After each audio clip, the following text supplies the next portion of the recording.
विदेश सचिव विक्रम मिस्री ने कहा, भारत और पाकिस्तान के डीजीएमओ के बीच जो पिछले कुछ दिनों से चल रही सैन्य कार्रवाई को रोकने का समझौता हुआ था, उसके कुछ देर बाद पाकिस्तान की तरफ से हुई गोलीबारी, भारतीय सेना ने की जवाबी कार्रवाई। विदेश सचिव विक्रम मिस्री ने कहा है कि भारतीय सेना इस स्थिति पर कड़ी नजर रखे हुए है और उसे किसी भी अतिक्रमण से निपटने के लिए ठोस और सख्त कदम उठाने के आदेश दे दिए गए हैं।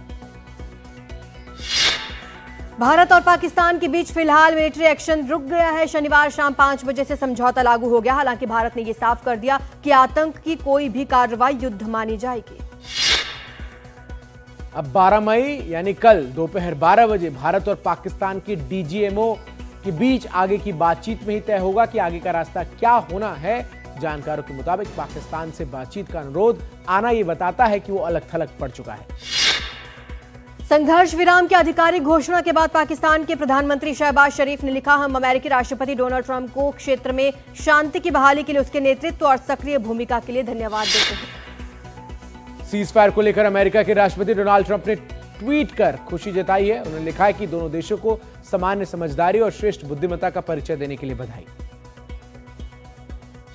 भारत के राष्ट्रीय सुरक्षा सलाहकार अजीत डोवाल और चीन के विदेश मंत्री वांग यी के बीच फोन पर बातचीत। इस बातचीत में वांग यी ने कहा कि चीन पहलगाम में हुए आतंकी हमले की निंदा करता है, आतंकवाद का सभी रूपों में विरोध करता है। वो उम्मीद करता है कि दोनों देश शांत और संयमित रहेंगे। भारत और पाकिस्तान के बीच सीज फायर की घोषणा पर जम्मू कश्मीर के मुख्यमंत्री उमर अब्दुल्ला ने कहा, भारत सरकार के प्रवक्ता की तरफ से भारत और पाकिस्तान के बीच सीज फायर का ऐलान हुआ है। मैं इसका स्वागत करता हूं। अगले 2 से 3 दिन पहले अगर ये हो चुका होता तो हमने जो कीमती जानें गंवाई हैं वो नहीं होता। भारत और पाकिस्तान के बीच हुए संघर्ष विराम के बाद असदुद्दीन ओवैसी ने कहा, युद्ध विराम हो या ना हो, भारत को पहलगाम आतंकी हमले के लिए जिम्मेदार लोगों का पीछा करना जारी रखना चाहिए। जब तक पाकिस्तान भारत के खिलाफ आतंकवाद के लिए अपनी जमीन का इस्तेमाल करता रहेगा, तब तक शांति नहीं हो सकती। भारतीय सेना की स्ट्राइक में कांधार विमान हाईजैक के मास्टरमाइंड और जैश ए मोहम्मद के चीफ मौलाना मसूद अजहर के परिवार के 10 लोग मारे गए। मीडिया रिपोर्ट्स के मुताबिक आतंकी मसूद अजहर इस पर फूट फूट कर रोया। ऑपरेशन सिंदूर के तहत भारत ने पाकिस्तान के जिन आतंकवादियों को मार गिराया, उनका नाम सामने आ गया है। सूत्रों के मुताबिक सेना के स्ट्राइक में 5 बड़े आतंकी मारे गए। इनमें मुदस्सर कादियान, खालिद हाफिज जमील, यूसुफ अजहर और हसन खान का नाम शामिल। रक्षा मंत्रालय ने प्रेस कॉन्फ्रेंस करके खारिज किए पाकिस्तान के दावे। पाकिस्तान ने ब्रह्मोस को नुकसान पहुंचाने का किया था दावा। भारत की कार्रवाई में पाकिस्तान को भारी नुकसान, दिए गए नुकसान के सबूत। झुंझुनू में शहीद को पूरे राजकीय सम्मान से कल दी जाएगी अंतिम विदाई। वायुसेना के medical assistant sergeant Surendra Kumar ने मोगा उधमपुर सेक्टर में पाकिस्तान के हवाई हमले में वीर गति को वो प्राप्त हुई। हिमाचल के मुख्यमंत्री सुखविंदर सिंह सुक्खू ने 25 पंजाब रेजिमेंट के सूबेदार मेजर पवन कुमार की शहादत पर शोक व्यक्त किया। पूरे राजकीय सम्मान के साथ किए जाएगा सूबेदार मेजर पवन कुमार का अंतिम संस्कार। पाकिस्तान की नापाक हरकतों को देखते हुए बठिंडा में रेड अलर्ट लागू कर दिया गया। रात में शहर की बिजली गुल कर दी गई। जिला प्रशासन की ओर से औपचारिक रूप से ब्लैकआउट की घोषणा। प्रशासन ने लोगों से अनुरोध किया कि वो अपने घरों में ही रहें।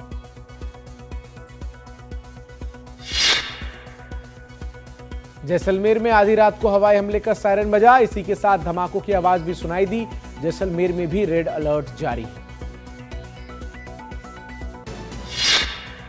पुणे के सिंहगढ़ कॉलेज में पढ़ने वाली एक छात्रा ने अपने अकाउंट से पाकिस्तान जिंदाबाद का पोस्ट शेयर किया, जिसके बाद पोस्ट वायरल होते ही सकल हिंदू समाज ने छात्रा के खिलाफ कार्रवाई की मांग की। फिलहाल छात्रा पर एफआईआर दर्ज, उसे कॉलेज से निकाल दिया गया है। श्री गंगानगर में सैन्य गतिविधियों की जानकारी साझा करना पड़ा भारी। घड़साना पुलिस ने 2 युवकों को गिरफ्तार किया। सोशल मीडिया पर सेना की जानकारी की थी साझा।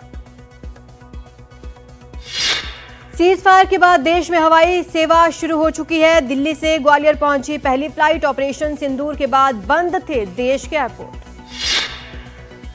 भारत पाकिस्तान तनाव के बीच रेलवे का बड़ा फैसला। पाकिस्तान से सटे जम्मू और पंजाब के बॉर्डर एरिया में रात को नहीं गुजरेंगे ट्रेन। अमृतसर, बठिंडा, फिरोजपुर, जम्मू जैसी जगहों से रात को गुजरने वाली ट्रेनों को अब रीशेड्यूल किया गया।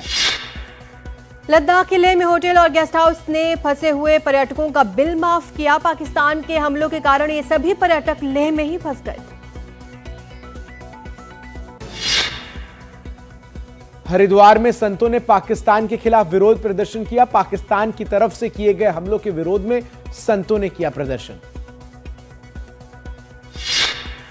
और चारधाम में फिर से शुरू हुई हेलीकॉप्टर सेवा। बीच में कुछ समय के लिए हुआ था बाधित। ऑपरेशन सिंदूर के बाद केदारनाथ, बद्रीनाथ समेत चारों धामों में सुरक्षा व्यवस्था को बढ़ाया गया। तीर्थयात्रियों की भी की जा रही है जांच। सेना की जरूरतों को ध्यान में रखते हुए पंजाब सरकार ने राजस्थान को अतिरिक्त पानी देने का लिया फैसला। पंजाब के मुख्यमंत्री भगवंत मान ने कहा, देश हित और सेना के लिए पंजाबी पानी क्या खून भी देने को तैयार रहते हैं। भारतीय क्रिकेट कंट्रोल बोर्ड जल्द ही T20 2025 की दोबारा शुरुआत को लेकर जल्द आधिकारिक ऐलान कर सकता है। जानकारी के मुताबिक अगले 1-2 दिन में बैठक में IPL की नई तारीख को लेकर फैसला लिया जाएगा।